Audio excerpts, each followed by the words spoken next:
My palms sweated against the cold metal of the time machine's control panel. 1,000 dials and switches taunted me, each one a potential butterfly in the tapestry of history. The air vibrated with a hum of energy, a tangible manifestation of the audacious experiment I was about to conduct. I, Dr. Ethan Cole, was a man out of time. Not in the grand, Einsteinian relativistic sense, but out of time in an ideological way.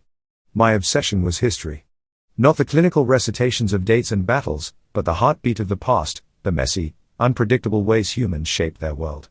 My fascination with the Spartans, the legendary warriors of ancient Greece, was particularly potent. It bordered on reverence. Their discipline, their unwavering sense of duty. Something about their spirit resonated with me on a fundamental level. That resonance led me down a rabbit hole of research and theories, culminating in this moment. My controversial belief was that humans had peaked early on, not in intelligence, perhaps, but in a certain kind of grit, a hard-won resilience born of constant struggle. The Spartans epitomized this. For years, my colleagues scoffed at my work, calling it romantic nostalgia at best, dangerous historical revisionism at worst. I was alone, except for the quiet hum of the machine and the weight of responsibility settling on my shoulders. The idea came to me in a flash of desperation. Not theoretical blather, but a visceral, electrifying certainty. Humanity was losing. We had grown complacent, reliant on ever more complex technology to fight our battles. But the Zenos we faced were relentless, adaptable, their biology outstripping our greatest weapons. Humanity had forgotten how to truly fight. What if there was a way to tap into that primordial human spirit, the kind that stood against impossible odds and refused to quit? What if I could find the purest embodiment of that warrior ethos and inject it into the stagnant present? The time machine pulsed beside me. My fingers traced the intricate carvings on its surface, symbols I designed based on ancient schematics and more than a little hopeful guesswork. It wasn't just the tech. I theorized that human will, focus, and belief played a crucial role in punching through the veil of time. As if on cue, a shiver ran through the air, the hum of the machine deepening into a low thrum that beat in time with my racing heart. The lights flickered, throwing the lab into jagged shadows. I knew, with almost painful clarity, that the portal was opening. This wasn't about academic curiosity anymore. This was the culmination of my life's work, an act of faith, and a gamble with the fate of the entire human race. I had become the very embodiment of the reckless, world-changing spirit I sought to reawaken. Deep down, I knew that whatever, or whoever, came through that portal, everything would be changed. Coordinates were the easy part. Laconia, 5th century BC, the heartland of Sparta. The difficult question was the when. Picking a specific battle risked interfering with a crucial moment in history, creating paradoxes that could unravel the fabric of time. Unless that was the point? My head spun with the possibilities, the audacity of the plan threatening to suffocate me. But desperation had a way of breeding courage. I settled on a date, not at the height of Spartan power, but during the grueling decade-long training regime known as the agoge. I wanted the Spartans at their purest, untainted by victories or the complacency of empire. If my theory was correct, these warriors forged in the fires of hardship were exactly what humanity needed. My fingers danced across the panel, calculations flashing through my head at speeds that should have been impossible. But fueled by sheer adrenaline, my mind hummed with a terrifying clarity. The final switch clicked into place. Energy crackled in the air, arcing toward the swirling vortex that shimmered in the center of the room. The portal pulsed, colors I'd never seen before bleeding into the edges of the shimmering hole in reality. It was both terrifying and beautiful, and all I could think was that it looked old. Not technologically old, but as ancient as sunlight, as timeless as gravity. I reached for a lever on the panel, the final step, and hesitated. This was it. The moment of irreversible action, the point of no return. My destiny and potentially the destiny of billions, rested entirely on this next move. A quote whispered through my mind, something from an old Earth text, "We are made of star stuff." It felt both horrifyingly arrogant and somehow comforting. We were a part of the universe, woven into the fabric of time itself. Perhaps this wasn't a violation of that fabric, but an exploration, a daring loop woven into its tapestry. My hand slammed the lever down. The portal screamed. Not a sound of pain, but of raw cosmic forces bending, protesting. The room warped, colors swirling in a nauseating kaleidoscope, and I had to squeeze my eyes shut. Something cold and damp washed over me, carrying the smell of rain, earth, and the sharp metallic tang of iron. When I could see again, the lab was bathed in an eerie, flickering light. My breath caught in my throat. In the center of the room, where swirls of the portal still lingered, figures were materializing. They were lean, hard muscle sheathed in simple tunics and worn leather. Their eyes, burning with intensity beneath the harsh overhead lights, scanned the lab with predatory focus. Their movements were fluid, economical, filled with both a dancer's grace and a coiled serpent's menace. The Spartans had arrived. A thrill shot through me, a mix of triumph and a strange sort of vertigo. It was an impossible sight, a walking, breathing testament to both my audacious theory and my complete recklessness. I took a shaky step forward. Greetings, I began in halting ancient Greek. I practiced for months, but my accent must have been hideous. They stared at me, confusion warring with wariness in their faces. My heart hammered a frantic counterpoint to the low hum of the subsiding portal. One of them, slightly taller than the others, stepped forward. His eyes, deep-set and dark, studied me with the intensity of a hunting wolf. He opened his mouth, but his words were a jumble of unfamiliar syllables. For a heart-stopping moment, it occurred to me that I had miscalculated wildly. Perhaps this was a different dialect, or a lost variation of the language. The machine had room for error. Then, with visible effort, he repeated himself in halting, heavily accented Greek. Who are you? His voice was rough, the voice of a man used to shouting commands on windswept training grounds, and it sent chills down my spine despite the barrier between us. My name is Ethan Cole. I come from the future, I said slowly and carefully. Silence fell, broken only by the fading whine of the portal and the pounding of my own heart. I saw the moment his mind tripped over the word future, trying to make sense of it. You. He hesitated, searching for a word he likely didn't know. Prophet. I let out a short, slightly hysterical laugh. Not exactly. I'm a scientist. Another loaded word, one that probably had no direct translation in his time.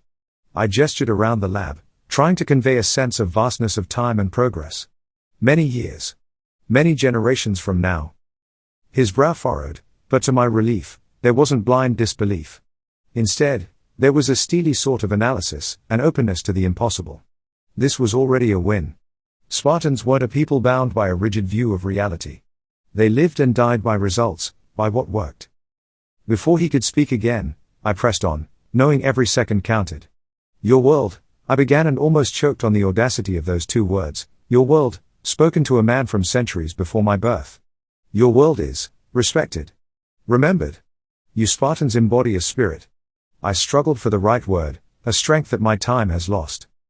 They exchanged glances I couldn't read, their faces stoic, but I sensed a spark of something dangerous. Was it pride? Lost.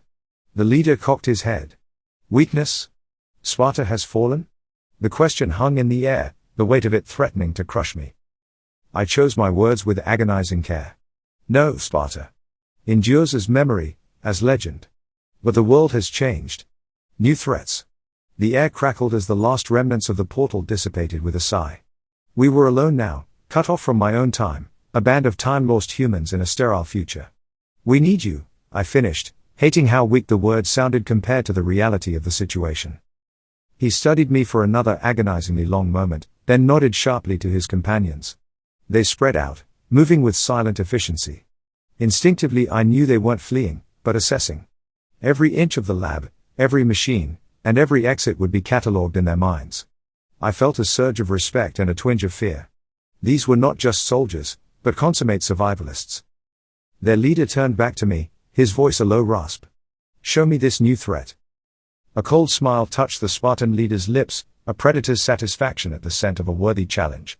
His name, I learned, was Leonidas, a fortuitous coincidence, or a strange ripple in the fabric of time. He was not the king of legend, not yet, but embodied the same unwavering resolve that would etch his name in history. The request was simple, brutal, and perfectly Spartan.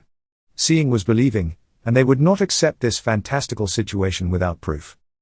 We emerged from the lab, the Spartans moving with silent grace that belied the shock they must have been feeling. The complex was buzzing, a stark contrast to the barren training grounds of their time. Scientists, technicians, and armed guards went about their day, oblivious to the historical anomaly in their midst. The Spartans took it all in, their eyes missing nothing, analyzing everything. I saw them register the sleek weapons of the guards, the strange vehicles that moved without horses, the lights that blazed with the brightness of a stolen sun. These were men built for adaptation, and with a grim thrill, I knew they would adapt quickly. We reached the observation deck, a vast, glass-walled space overlooking an enormous hangar. Below, the source of humanity's struggle was laid bare. A Zeno vessel, captured with immense cost, was splayed out like an insect pin for study. Its chitinous hull shimmered with an oily iridescence, strangely organic and utterly alien. The Spartans went completely still. Even from this distance, I could feel the tension radiating from them, an almost tangible aura of battle readiness. There. My voice felt unnecessary, a mere whisper against the silent symphony of their focus. Leonidas stepped forward, peering down with the sharp-eyed intensity of a hawk sighting prey. The others flanked him, their postures mirroring his. They were assessing, calculating, their minds already turning over strategies. A flicker of hope ignited in my chest. Perhaps, just perhaps, I had been right. It was time for a full reveal. I keyed in a command, and with a groan of hydraulics, a section of the hangar floor slid open. The Zeno creature was brought up on a vast platform, restrained and surrounded by armed guards. I watched the Spartans carefully, waiting for disgust, horror, even fear. What I got was cold fury. The creature was a horror only evolution could design. Insectoid, towering a good 2 meters over a human, with bladed limbs and eyes that seemed to gleam with hungry intelligence. Its mandibles clicked and twitched, dripping with acidic venom, and a low chittering sound vibrated through the chamber. Leonidas's features hardened. "This is your enemy?" I nodded, the inadequacy of the word burning in my throat. "They are driven by a relentless hunger. They consume worlds, not for territory, but for biomass. They will strip this planet bare, including us." One of the Spartans, a youth with a face as unlined as a statue, hissed through his teeth. Words I didn't understand, probably a curse or a prayer to Ares. "Can they be killed?" Leonidas didn't spare the creature another glance, his question was purely tactical. "Yes," I replied, relief washing through me. At least I wouldn't have to explain the concept of biological warfare or genocide. But with great difficulty. "Our weapons are insufficient," Leonidas finished, his voice flat. There was no arrogance in the statement, only the pragmatic assessment of a man who had faced death since boyhood. The horrifying truth sank in. It wasn't just the weapons, or the tech, or the tactics. It was the mindset. Humans had become reactive, overly reliant on intricate strategies, on firepower that we lacked the will to use to its full devastating potential. We waged a polite war against an enemy that understood only extermination. "We fight on their terms," I said, the bitterness of the admission echoing in the sterile air. "And we are losing." Leonidas considered this, then nodded in grim agreement. "So, you bring warriors from a time when fighting was." He searched for the word, then spat it out, "purer. When survival wasn't a luxury." "Yes." My voice was barely more than a whisper. He turned and swept his hard gaze over his men. They were young. Even hardened by the agoge, there was still a touch of boyhood in their faces, an echo of what they might have been in a kinder time. This was a monstrous thing I had done, ripping them from their lives, from everything they ever knew. They stared back at their commander, unflinching. These were not just well-trained soldiers, they were Spartans. Their entire culture was one of sacrifice, of placing duty above all. They looked terrified, yes, but not a single one made a move to flee. Leonidas addressed me, a terrifying resolve in his voice. "Show us how to fight this enemy. Give us weapons and targets. We will do the rest." My gamble had paid off. A strange wave of dizziness washed over me. It wasn't just relief, but the weight of all that was to come. I had altered history on a colossal scale. The Spartans, meant to fall at Thermopylae, to become a legend that inspired resistance in the centuries to come, were now here. They would tip the scales in a war for the future, a war we were ill-prepared to win. It felt like the beginning of a whole new world, or perhaps the end of the one I knew. I nodded, my throat suddenly tight, and said, "Welcome to the future, Spartans. Let's get to work." Training turned into something out of myth. The Spartans were sponges, absorbing information, tactics, and technology with a speed that defied belief. Their discipline, already legendary, sharpened into something almost otherworldly under the pressures of a war they never signed up for. They dissected videos of Zeno encounters with terrifying focus. They ran simulations until their movements achieved a ruthless efficiency that sent shivers down the spines of hardened military commanders. They learned to use our weapons not in imitation of their time, but with a terrifying innovation born from a blend of old-world skill and future-world knowledge. One humid afternoon in a sprawling firing range, I watched them in awe. Leonidas had requested live fire training, insisting his men needed to feel the recoil of our guns, the heat of explosives. It was a brutal symphony of controlled chaos. The Spartans, clad in hastily adapted combat armor, moved in perfect unison. There was no hesitation, no wasted movements, only the deadly ballet they had been practicing since childhood adapted to a new kind of battlefield. The targets were more than just cardboard cutouts. They were 3D projections with Zeno physiology, reacting with programmed in aggression. It was far from a real fight, but it was shockingly brutal nonetheless. Watching the Spartans fight was a lesson in violence honed to an art form. They closed distances with terrifying speed, covering ground in bounds, utilizing cover not with fear but with a tactical fluidity that seemed impossible. Every shot counted, every grenade was perfectly aimed. Blades flashed when the mock Zenos got too close, and their roars of fury turned into chilling gurgles as they were dispatched with brutal efficiency. It turned my stomach, but a desperate thrill sparked in me. After months of demoralizing reports from the front, of losing battles before they truly began, this felt like the first true blow struck back at the enemy. The biggest surprise wasn't their lethality, it was their adaptability. They took to piloting our fighters and ground vehicles with an instinctual understanding that left our best technicians baffled. One day, they requested access to our manufacturing facilities. They wanted to modify their weapons. At first, there was amusement, then outright concern. What could these primitive warriors do to improve upon centuries of technological advancement? I went myself, expecting to gently dissuade them. What I found sent a shock through my system. Leonidas held up a modified assault rifle. It was stripped down, fitted with blades in strategic places, the balance shifted with weights scavenged from what looked like gym equipment. The look on his face was the same one he must have worn when staring down a Persian emissary demanding tribute. Our spears broke, our swords bent, he said, his voice ringing in the vast, echoing workshop. Your guns are fragile. Too complex for the field. What he didn't say, but I understood in my bones, was this: your soldiers are fragile too. The truth of it was undeniable. Our weapons were marvels of engineering, designed for supply lines, for careful maintenance we didn't have time for in a desperate war. The Spartans, however, fought like every battle could be their last. Their focus was on brutality, on reliability in the worst of conditions. Their modifications were crude, inelegant, and terrifyingly effective. Word spread. The Spartans, initially treated as something between honored guests and historical curiosities, became figures of dread fascination. The changes they forced weren't merely tactical, but philosophical. Weapons became simpler, contingency plans became more ruthless, and a strange, desperate spirit settled over our forces. The Spartans were not just soldiers, they were a glimpse into a harsher past, a reminder of what we had lost. Then, the day came. A distress call, a Zeno raiding party breaking through into a lightly defended region. A desperate test and a chance to see if my insane gamble would pay off. 2 dropships, filled with Spartans armed to the teeth and thirst for battle burning in their eyes. I watched them launch into the swirling vortex of a hastily opened portal, and my heart hammered in my chest. This wasn't a simulation, this was war. The results were horrifying. Transmissions were sparse, staccato bursts filled with the clash of metal and the screams of the Zenos.